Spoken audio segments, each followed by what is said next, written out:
Good morning. Welcome to the Unitarian Universalist Church of Utica in person. Look at this. All of those churches that closed today, they aren't going to heaven this week, are they? We are. We're right here.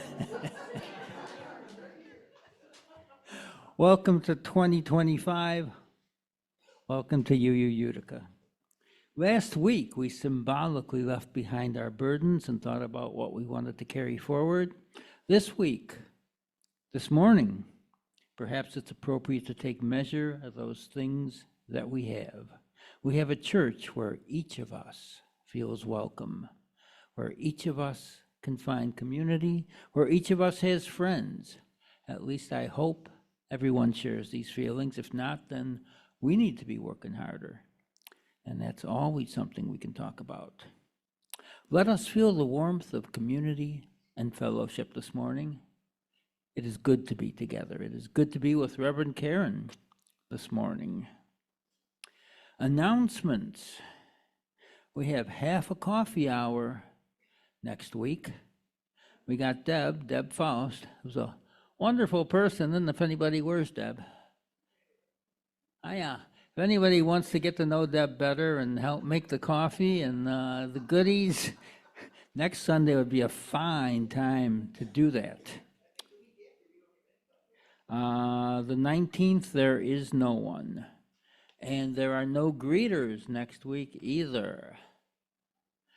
Anybody want to step up? There are sign-up sheets on the board. So please think about that. Otherwise, I'll have to chase you around. There's no climate action today. Barneveld is closed. Barb Freeman is up there. She's Zooming with us. Hi, Barb. The next climate action gathering is February 2. Plans are proceeding for Nancy Bender's Celebration of Life. That's on Saturday, January 18 at 2 p.m. Our church will be hosting a reception following the service. We need folks to participate in setting up around noon on that day. and to clean up after, as well as bring platters of fruits or sweets or desserts or beverages such as lemonade or cider, please contact Deb Hagenbuck or Barb Freeman if you can help in this way. Thank you. Reverend Karen, welcome. Hello. Good to see you. Good to be seen. Paul will light our chalice. These words with Christine Robinson. We gather this hour as people of faith, with joys and sorrows, gifts and needs. We light this beacon of hope, sign of our quest for truth and meaning, in celebration of the life we share together.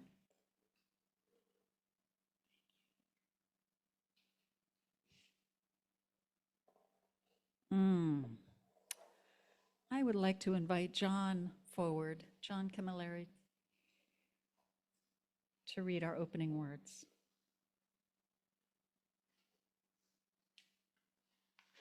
Good morning. Today's opening words are by Reverend Scott Taylor. We gather as a house of stories. As we learn of those who have gone before, the way in front of us becomes clearer. As we weave together our individual tales into a common story, our loneliness lessens, and the ever-present web of our oneness is revealed. As we listen deeply to each other's difficult stories with tenderness and trust, we descend into the longings and learnings, hopes and fears of the humanity we share. Beneath the wells from which we drink, there is a deeper well that feeds them all. Come, let us tell each other tales of our thirst. Let us drink from the stories that sustain us all. Our hymn is number 1010, We Give Thanks, so please rise in body or in spirit.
Every time I hear that, I think of it the time when I was at a General Assembly, our gathering in June for Unitarian Universalists, and 5,000 UUs were singing this and dancing up and down the aisles, and you're doing a good job.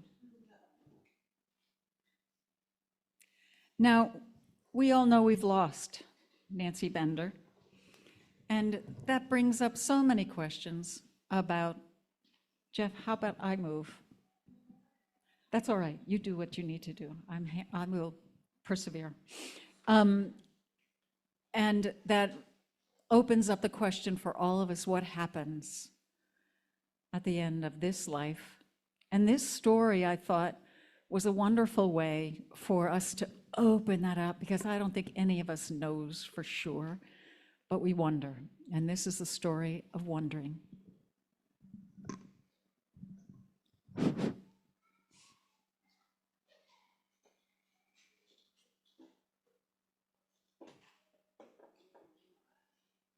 And my thanks to Jeff for helping with the technology for this story that is written by Julia Alvarez with the beautiful illustrations by Sabra Field.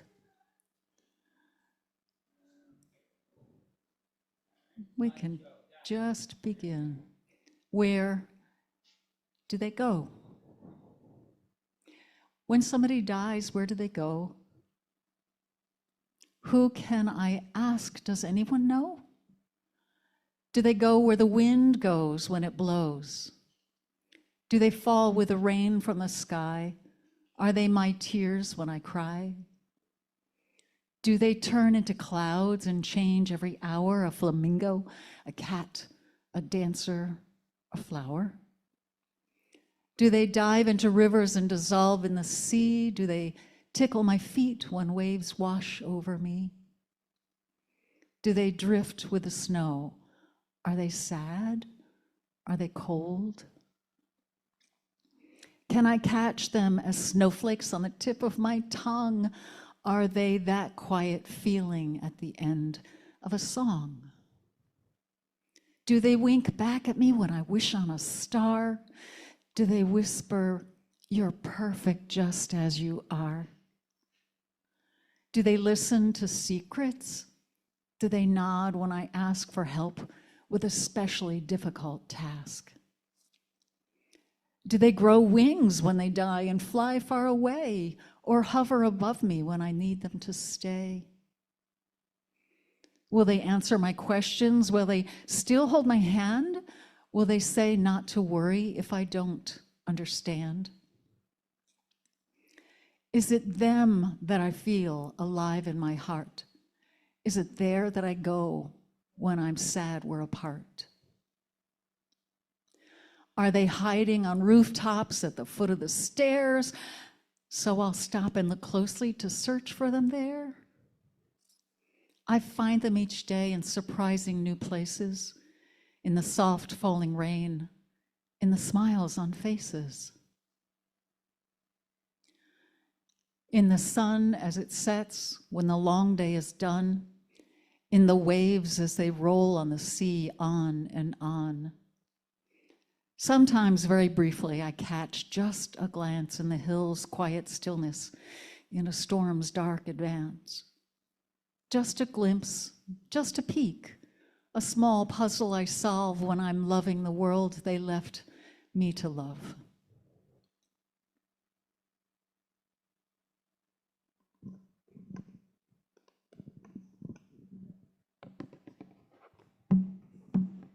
And now I'll invite Deborah to come forward for a reading.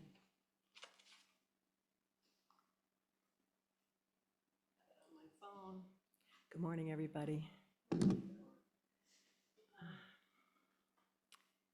I love this passage. Our bodies tell our stories, and not just our stories, but the human story. Each of us carries a synthesis of bloodlines, a tapestry of genetic experience that connect us to every single other member of our entire species. We live this physical life through our bodies. There are no stories without embodiment. Physical form gives us the context needed for abstract thought.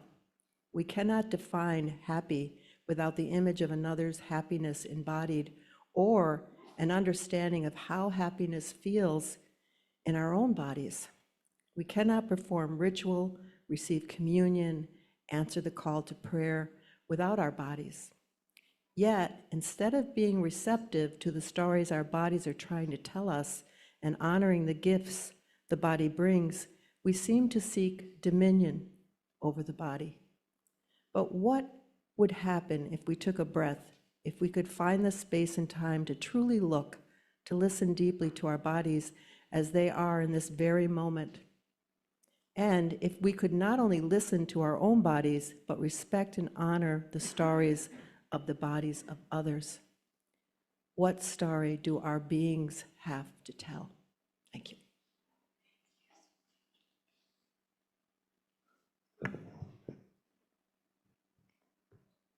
Now, I'm in the midst of exploring my story. And part of my story is that what I've been through physically Here's a hint. This is a pillow from St. Joseph's Cardiac Center, and I'm the proud owner of arteries that have repaired my ability to use my heart. And I am in this moment of my story, of my body really changing and really adding to my understanding and leaving me confused. And so, part of what I'm having to retrain myself to do is my posture, my breath, whether or not I can sing, just a few things. And so I will share some of my story with you, and I hope you realize that probably for the rest of my life when I do sermons, my story is going to keep informing me, for better or worse. So both of my grandfathers died of heart attack. My father died of heart attack. My youngest brother has 3 stents in his heart. My family has a genetic disposition for high blood pressure, high cholesterol, and coronary heart disease. I've always understood that I could have heart issues, but I did not have symptoms. I did not have symptoms beyond a few minor blips in the stress test and the EKG. On October 2nd, I went in for catheterization because of my family history, not because of a major red flag of symptoms. The surgeon and my cardiologist were shocked that not only could they not fix the damage to my arteries through catheterization, but I needed open heart surgery. I went from thinking I would be at Wynn Hospital for an outpatient procedure to being admitted there for 2 nights and then sent to St. Joseph's Hospital in Syracuse to wait a full week until there was room for me to have surgery. Recovery began October 13 and continues today and likely into the next 6 months at least. Our beloved chair of the worship team, Jeff Chard, suggested I share something about my experience with you, to which I said, sure. I had no idea how difficult it would be to get a sense of perspective on my experience of going through a life-threatening, life-altering event. Joy Harjo's words have been very helpful. We are all here to serve one another, she writes. At some point, we have to understand that we do not need to carry a story that is unbearable. We can observe the story, which is mental. We can feel the story, which is physical. We can let the story go, which is emotional. Then we can forgive the story, which is spiritual. After which we use the materials of it all to build a house of knowledge. Joy Harjo. What I can share now about this process in my life is limited by the fact that I'm only partway through the process. I'm still observing and mentally processing details of the story, some of which are mentally difficult and overwhelming for me to take in. Too much for my brain to handle without a sense of shock. I'm still in the process of feeling through my own life-altering condition, physically feeling the tiredness, the limitations, the pain of my ribs being very unhappy what they had to do in order to give me what I needed, and the chemical changes, the medicines that are necessary for my heart to thrive and my circulatory system to do well. Feeling the story for me includes both the symptoms I continue to experience, plus the emotional responses to those physical feelings, which are complex from day to day. My dear colleague, Reverend Douglas Taylor of the Binghamton Unitarian Universalist Congregation, is one of the UU ministers who gather monthly to share about our ministries. He reminded me of the Buddhist story of 2 arrows. My understanding of the story is that in life, it is impossible to avoid pain. We will be struck by the hours of life, injured and in pain. It is part of being human. Buddhism coaches us to try not to escape from reality of our situations, to notice what's happening to ourselves, and to notice when we tend to attach feelings and reactions that can be the second arrow, injuring a second time after life's first injury of an arrow. Our own personal reactions can impact us again, wound us again with blame, denial, indignity, rage, helplessness, or any other of the emotional reactions that are very understandable for all of us. When we're more able to recognize we have some control over the second arrow, we can learn to pull back from causing ourselves more injury with our own mind's reactions to being hurt in life. It allows us, it has allowed me to be present to the truth of what is. I've been practicing this process for years with greater and lesser fluidity. Some of you know it as, the wellness, self-awareness. Mindfulness, thank you. I'm going to blame my heart condition. I'll pull that card. So I've been practicing this process of mindfulness for a long time. And for the 3 weeks, from the time I knew I needed heart surgery to immediately following my surgery, I lived in a curious space rather than a frightened one. In fact, on my way from the Wynn Hospital to the Syracuse Hospital, our ambulance broke down. As I transferred from the first broken down ambulance to the second healthy ambulance, I was in my hospital gown and barefoot, and this was in the middle of the day on a 3-lane highway. We were pulled over into the shoulder. You can picture 2 ambulances, 4 EMTs, 2 stretchers, and me standing barefoot with my pajamas on, waving at the traffic going by. I was not feeling afraid. I was feeling like it was funny. How interesting is this? So some of you would think maybe I was in shock. That might be true, but maybe it was curiosity or trust.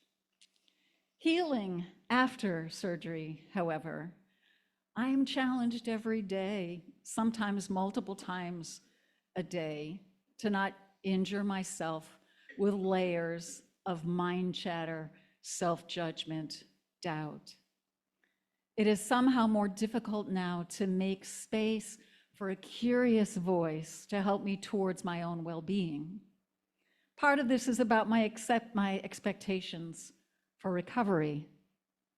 And sometimes I don't succeed, and instead I fall into frustration, even hopelessness sometimes, or simply getting stuck. But Buddhism does help us here, telling us that even noticing what our brains is doing, what our brains are doing, is helpful. We learn and we can make choices. As we learn, we may even be able to see the second arrow coming and wait and wait. Actually, I don't need that arrow to come through me again. That whole mindful space of curiosity, isn't that interesting, is so helpful to me in this process. So back in December, about 5 weeks after surgery, when I thought I was going to be doing a sermon, I asked Jeff what the congregation might need to hear. I picked the sermon title, Recovery and No Control, almost tongue-in-cheek. And now I realize how evocative the title is for me. Recovery? Recover what? My heart is undamaged, strong, and healthy. For that, I'm incredibly lucky and grateful. But knowing what I know now about how the heart responds to emotion, I wonder what in my life do I need to change to continue for my own well-being? Is it likely or desirable that I recover how I've been and return to my previous lifestyle, life ways, the way of processing my life before surgery? I don't know. I don't know. Talking about my well-being, however, has made it so much more easy for me to work towards recovery, the way I've held stress, using my own body to redirect stress in a group. That's something I learned back in the 70s, was how to be a mediator, how to help a group to not go into combat. And I did that in part by managing the stress in my own body. How about being an emotionally passionate person in life, which I am? I don't know the answers to these questions, and I know it will take time to explore them. So focusing on my well-being rather than just recovery or something I once had allows me to ask different kinds of questions, questions I don't yet have answers to or may never have answers to. But asking these questions creates room for curiosity about who I'm becoming. So I tend not to talk about recovery and instead keep open to what my evolving well-being might look like to me. And again, I don't know. Those who live with difficult prognoses, and I know there are many of us in this room, we have to deal with disappointment, fear of what the future holds, a radically different sense of who we thought we were in the world. Difficult and unwanted prognoses make it more difficult to work for recovery because recovery often cannot be a return to who or what we used to be. We're not in control of so many aspects of what it means to heal, but we do have some tools: mental, physical, emotional, and spiritual, as Joy Harjo said.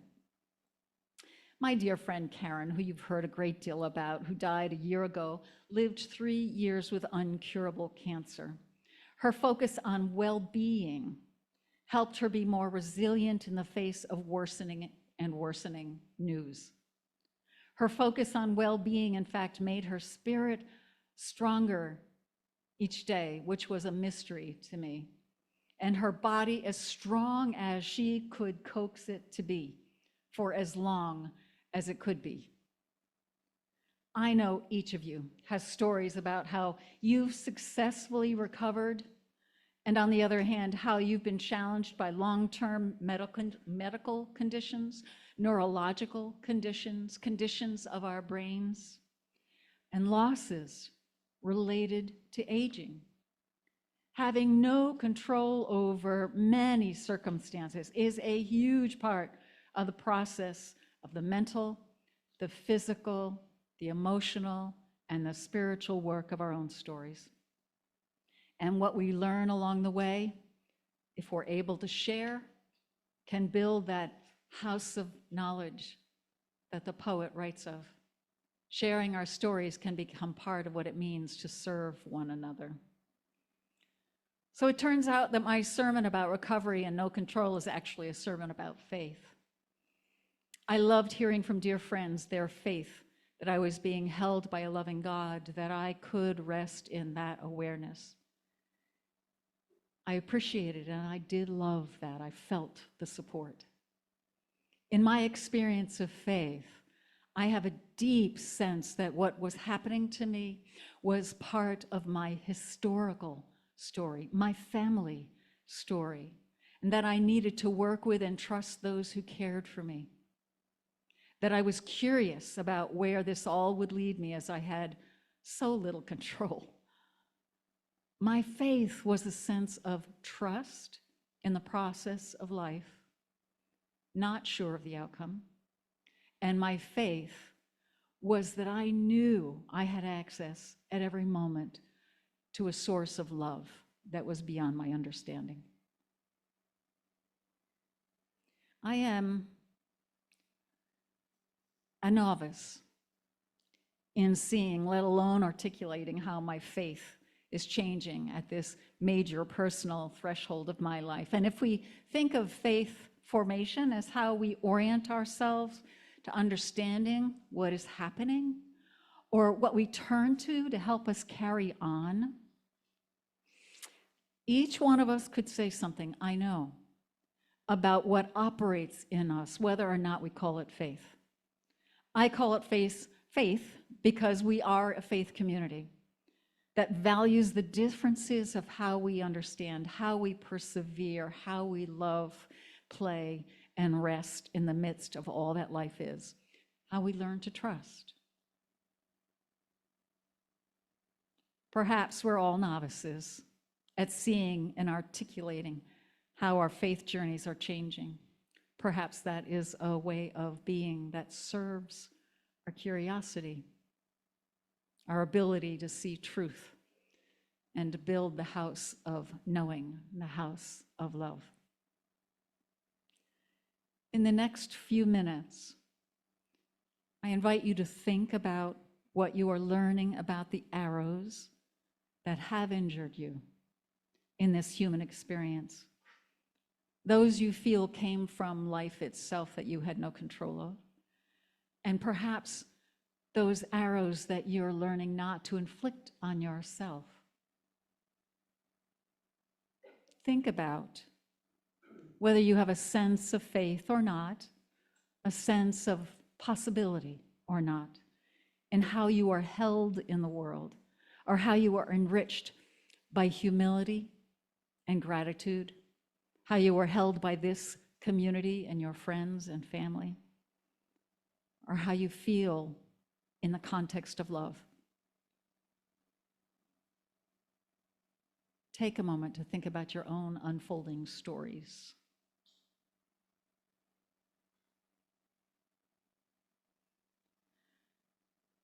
And we do have time. I have a microphone that I can hand to someone who might be willing to share a story, and my apologies to the people on Zoom who won't see all the speakers. But if you have a story you'd like to share about how you have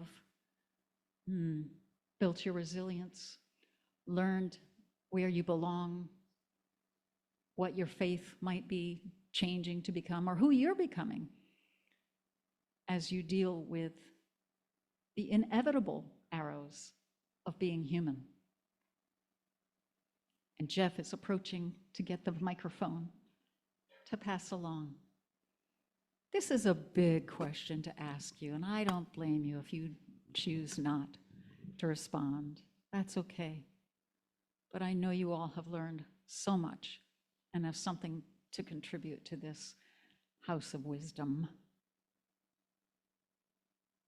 Would anyone like to share? The question is this: the way you've been injured in life, out of your control, injured in your life, how have you learned to persevere? How have you learned to not hurt yourself again? What is it that helps you feel like you can go on? And I know it's something all of us keep learning about. And maybe you're as much of a novice as I am. Stephanie is willing to share. Yeah. Hi, I'm Stephanie Markham, and I know some of you were here about 8.5 years ago when I was 7 months pregnant and my husband was in the hospital for reasons unknown, and you all supported us every day. And I got to rely on the church community in a time of great need. For I think the first time in my life, I was the one in great need. And, you know, it did, I was living in a soap opera. You know, I was big. I was 7 months pregnant, and I was visiting the hospital. I was living at the hospital every day, and they didn't know what was wrong. And, you know, they said, okay, well, he's probably gonna die, but, you know, you can go home. And I shared that with you every week, and you still ask about it. There are still people who say, how is John doing? He's fine. He got better. But, you know, I had to depend on you, and that was hard for me. I had to depend on everyone else because I couldn't do anything myself. And, you know, all of the support that everyone offered me was incredible, and I had to learn how to accept it. So learning how to accept support from the wider community is a thing that we can all learn here, and I think it's good that we have this place where we can learn that. Thank you so much. I thought a hand coming up or trying to come up back here. Does anyone else want? There you go, Paul.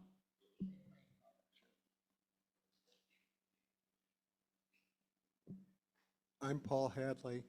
I'm sort of at a crossroads. I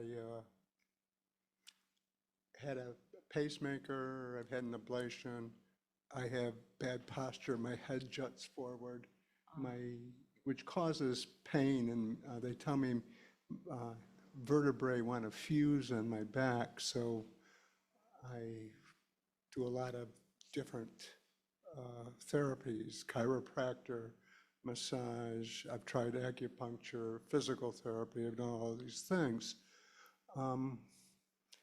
I'm still a practicing lawyer, and it's been hard for me to give that up. And living with the stress, actually, I have a little trial tomorrow. So I've turned to meditating every day. I've gotten to the point where I realize I shouldn't be doing things like shoveling. So I live in the boonies. I live at Gorton Lake, which is a small lake 20, 25 miles away from here. So at the point of my life where I'm saying, gee, I gotta find a new place to live. And so I'm, in a sense, at the point where I'm retiring, gonna give up work. I'm at the point where I've got to find a new place to live. So I'm just sort of, I've had a lot of help from being in Jack Pendrick's Course in Miracles and learning how to, in a sense, let some of the stresses go and to accept what is. And I'm really glad to all of a sudden become acquainted with everybody in this community, and I appreciate getting to know all of you. Thank you. Beautiful. Does anyone else want to share? Way in the back. Thanks, Paul. Hi, I'm Beth Haas, all behind. The Hi, folks in- Beth. The camera's not going to see me. But, some of you may know that I'm a college professor at Utica University, and I'm telling my students all the time, hey, if you need help, come to me, I'll help you, or I'll help you find something. And get to the end of the semester, you know, ended in December, I'm looking at a new one coming up. At the end of the semester, always, there's students who, like, last minute realize they should have come for help, and why didn't they come for help? And I'll say, you know, okay, well, next time let's be more proactive, and you know, here's all these resources. But then, more recently, I've realized I do the same thing. I need someone to say, here are the resources, come, I'm opening my door to you, welcome, come in. And by the way, I'll offer help to you, and I still don't want to take it. I'm so good at giving that advice to my students and so bad at taking that advice myself. So I'm thinking about letting go of the fear of, like, well, what if they judge me for not knowing things? Or what if I don't know how things work? And realizing I need to ask different questions of myself, for others. Trying things like, hey, do you know someone who can? Do you know of a resource that can help me with? Or just saying, you know, I'm having this problem. Maybe someone around me can have a solution. 2 days after, well, 3 days. 3 days after Christmas, I went to run an errand. I go out in my driveway and see, as I'm approaching my car, that one of the windows is entirely down. Snow has come into my car. How did this happen? And I can't get the window to rise. I try starting the car, the window won't rise. So I go in and tell my husband, I have to go get this errand done. I tell my husband, something's up with the car window. I don't know what's going on. I'm going to take your car. And I get into his car and find that something is wrong with the trunk. And I realized that probably someone tried to break into our cars like the 2 days between then. So I don't know how long, but maximum 2 nights. The window has been open. The trunk has been not quite working right. And I am so overwhelmed. And my in-laws are visiting, and I'm overwhelmed with that. Much as I love them, people are in my home, I'm overwhelmed. And I text my brother to just say, like, man, this happened, I'm frustrated. And he says, I bet my buddy can fix it. And the next day, that window is fixed. Like, I tried to go to a shop and they couldn't take it, and it would be like a whole week. And my brother's buddy came over, and in like 30 minutes he fixed it, because I went to my brother and said, I have a problem and I don't know how to solve it. And so I'm thinking here, like, letting go of that fear, reaching out, asking for help, and not just giving that advice to other people. Beautiful. Beautiful. One more story. Just Go a ahead, Lorraine. little, hopefully little. My name is Lorraine Krummeyer, and it brought up one of my favorite teachers, Leonard Orrs. I give him credit for this statement. I think he said it, that the world is out of balance. We were taught that giving is more sacred than receiving. That has not been my experience. And it's a sacred act to learn how to ask for help and be willing to be surprised where doors fly open, because most people are trained to give. And it's humbling, but it's a sacred act to ask for help and then receive it. And I have to tell more than one person, no thanks, somebody's already helping me. What? Beautiful. Thanks, Lorraine. Thank you, everyone, for being brave and sharing your stories. And I hope you take time during coffee hour or some other time to share whatever stories about this that you've learned, because we do build our community wisdom by sharing. So another one of my colleagues, Reverend Scott Taylor, said that one of our beliefs that gave birth to our Unitarian Universalist religion was the belief that human beings are authors of our stories, not passive characters in them. That we are authors, and I would say co-authors of our stories, not just passive characters in them. We are all here to serve each other, says Joy Harjo. At some point, we have to understand that we do not have to carry a story that is unbearable. We can observe the story, which is mental, feel the story, which is physical, let the story go, which is emotional, then forgive the story, which is, after all, spiritual, after which we use the materials of all of this to build a house of knowledge. Joy Harjo. I'm going to invite you to turn to the hymn 1031, Filled with Loving Kindness. 1031. Would this be helpful too? Do you want this?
Would you take a moment, even though our chalice has gone out, means we have to light our hearts up even that much more. So take a moment. If you'd like, you can close your eyes or you can look out the window at the beauty of the snow. You can feel your feet on the floor or the beauty of your hands, the necessity of your breath, the gift that it is.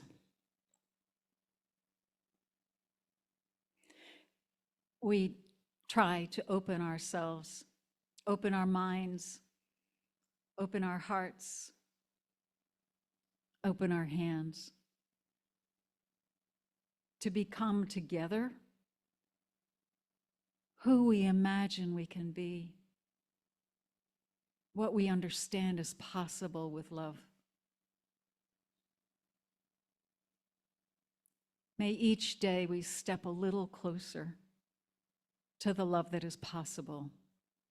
And when we step off the path towards love, may we remember the idea that there will always be arrows, but not necessarily that second arrow with which we injure ourselves. And so with love, appreciation for one another and for ourselves, may this be so for us all. In the name of all that is holy and in all the holy names, blessed be and amen. We collect this morning's offering with the hope that all we give, in every way that we give, will serve to help this community flourish and our values and our love continue into the next generation and the next.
for these gifts that we have given and for all the gifts in our lives. We are grateful and we give our thanks. Blessed be and amen.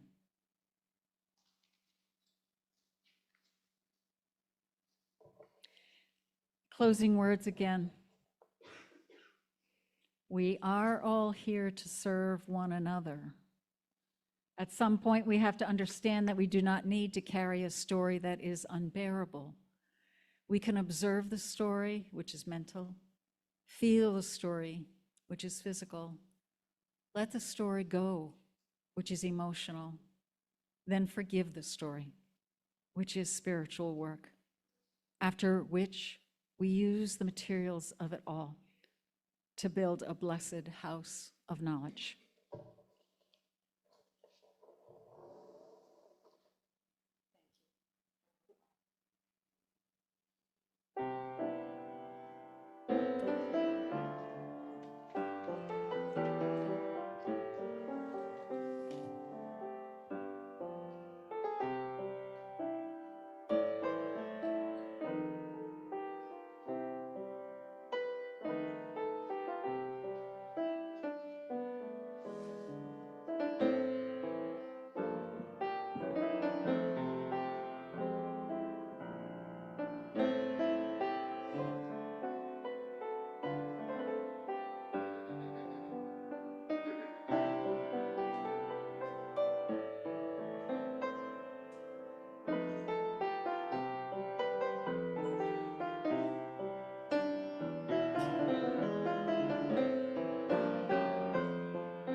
Thank you, Bob.